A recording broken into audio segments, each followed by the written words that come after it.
नमस्कार, आप देख रहे हैं न्यूज़ीरा और मैं आपके साथ विपिन। विपक्षी इंडिया गठबंधन के घटक दलों के शीर्ष नेताओं की 19 दिसंबर को दिल्ली में बैठक हुई थी।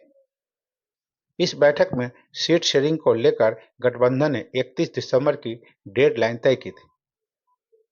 अब 31 दिसंबर की तारीख बीत गई। समय चक्र की चाल अब चुनावी साल में प्रवेश कर गई है, लेकिन विपक्षी गठबंधन में अभी तक कुछ तय नहीं हो सका है। अब इंडिया गठबंधन के घटक दल सीट शेयरिंग को लेकर एक्टिव होते नजर आ रहे हैं। इंडिया गठबंधन में शामिल लेफ्ट पार्टियों के मुताबिक सीट शेयरिंग को लेकर अनौपचारिक रूप से बातचीत भी हो रही है। वहीं सूत्रों की माने तो गठबंधन के घटक दल अपने अपने स्तर पर सीटों को लेकर मंथन में जुटे हैं। कांग्रेस भी 2 से 3 दिनों में अपनी आंतरिक बैठक कर सीट शेयरिंग का फॉर्मूला तैयार करेगी। इसके बाद क्षेत्रीय दलों के साथ चर्चा का दौर शुरू होगा।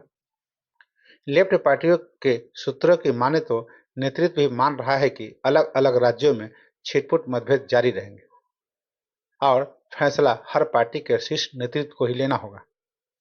सीट शेयरिंग के पेज पर सियासी दल जैसे जैसे सहमति की ओर बढ़ते जाएंगे, औपचारिक बैठक की तारीख भी तय कर ली जाएगी।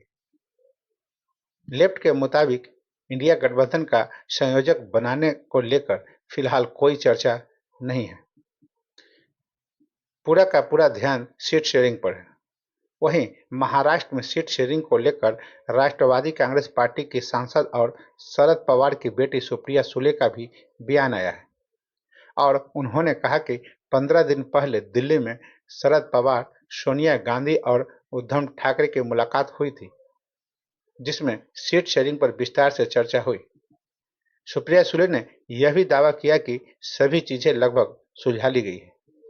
कुछ दिन में हम इसे लेकर पूरी जानकारी सार्वजनिक कर देंगे।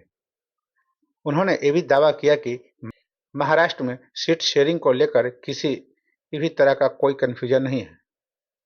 इंडिया गठबंधन में सीट शेयरिंग को लेकर शिवसेना यूटीवी के राज्यसभा सांसद संजय राउत ने 19 दिसंबर को दिल्ली बैठक का जिक्र करते हुए कहा कि जितनी जल्दी संभव हो सीटों का बंटवारा कर लिया जाएगा। उन्होंने ये भी कहा कि गठबंधन का संयोजक या चेयरपर्सन चुनने के लिए कोई बैठक नहीं हुई है।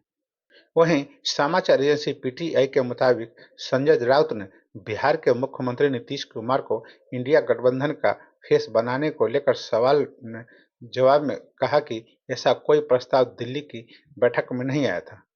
तो बस अभी के लिए इतना ही। तो हमें आज्ञा दीजिए। नमस्कार।